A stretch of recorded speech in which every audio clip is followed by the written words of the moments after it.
नमस्कार।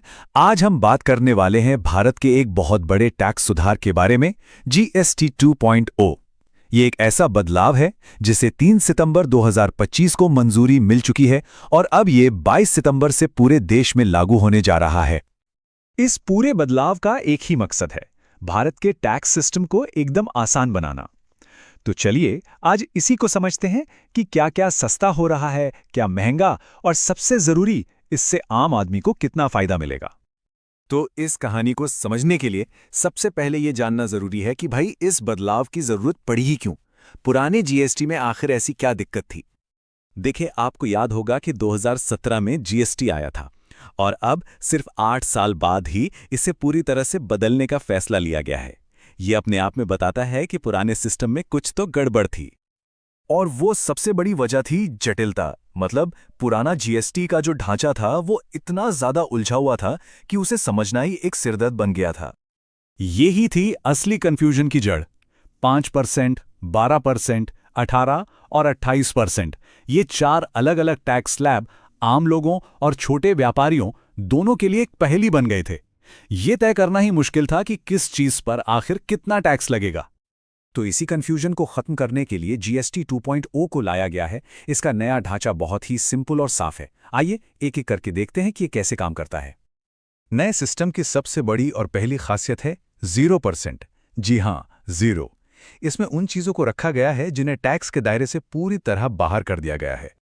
इसमें शामिल हैं आपकी लाइफ और हेल्थ इंश्योरेंस पॉलिसीज, जिंदगी बचाने वाली दवाइयां और रोटी पराठा पनीर जैसी रोजमर्रा की जरूरी चीजें। मतलब आपकी सेहत और सुरक्षा से जुड़ी सबसे अहम चीजें अब पूरी तरह से टैक्स फ्री हैं। अगला स्लैब है 5% का, जिसे मेरिट रेट कहा गया है। अब इसमें उन चीजों को रखा गया है जो हैं तो जरूरी, लेकिन अक्सर पैकेज्ड रूप में मिलती हैं।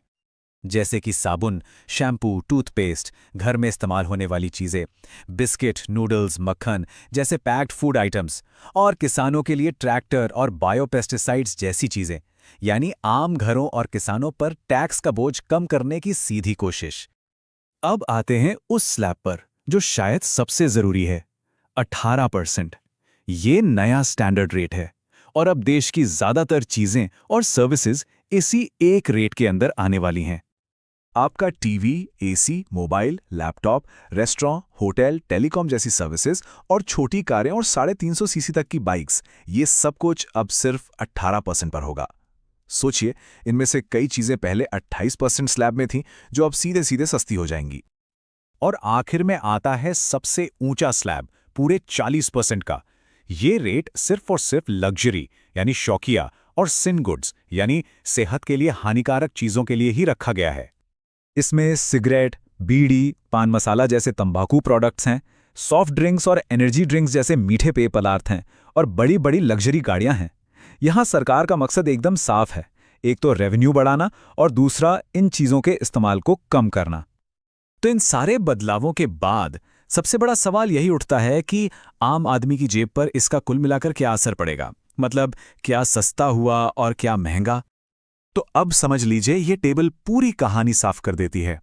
आम आदमी के रोजाना इस्तेमाल की चीजें या तो टैक्स फ्री हैं या सिर्फ 5% पर, जिससे वो सस्ती हो रही हैं। ज्यादातर सामान 18% पर आ गया है और लग्जरी व नशे वाली चीजें 40% टैक्स के साथ बहुत महंगी हो गई हैं। तो कुल मिलाकर इस सुधार के 4 बड़े फायदे दिख रहे हैं। पहला, टैक्स सिस्टम अब सिंपल होगा, जिससे काम करना आसान हो जाएगा। दूसरा, मिडिल क्लास और किसान वर्ग को सीधी राहत मिलेगी। तीसरा, इंश्योरेंस और हेल्थ सेक्टर को एक बड़ा बूस्ट मिलेगा। और चौथा, लग्जरी आइटम्स पर टैक्स बढ़ाकर रेवेन्यू भी आएगा और खपत भी कंट्रोल होगी। लेकिन आखिर में यह समझना जरूरी है कि यह सिर्फ टैक्स की दरों का हेरफेर नहीं है। ये असल में भारतीय टैक्स सिस्टम की पूरी सोच में एक बहुत बड़ा बदलाव है।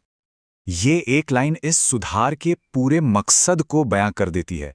लक्ष्य एकदम साफ है, आम आदमी के लिए राहत, मिडिल क्लास के लिए फायदा और लग्जरी व नशे वाली चीजों पर पूरी सख्ती। तो बड़ा सवाल यही है कि क्या टैक्स सिस्टम का ये सरलीकरण वाकई भारतीय अर्थव्यवस्था को एक नई और मजबूत दिशा दे पाएगा? इस पर सोचना वाकई जरूरी है।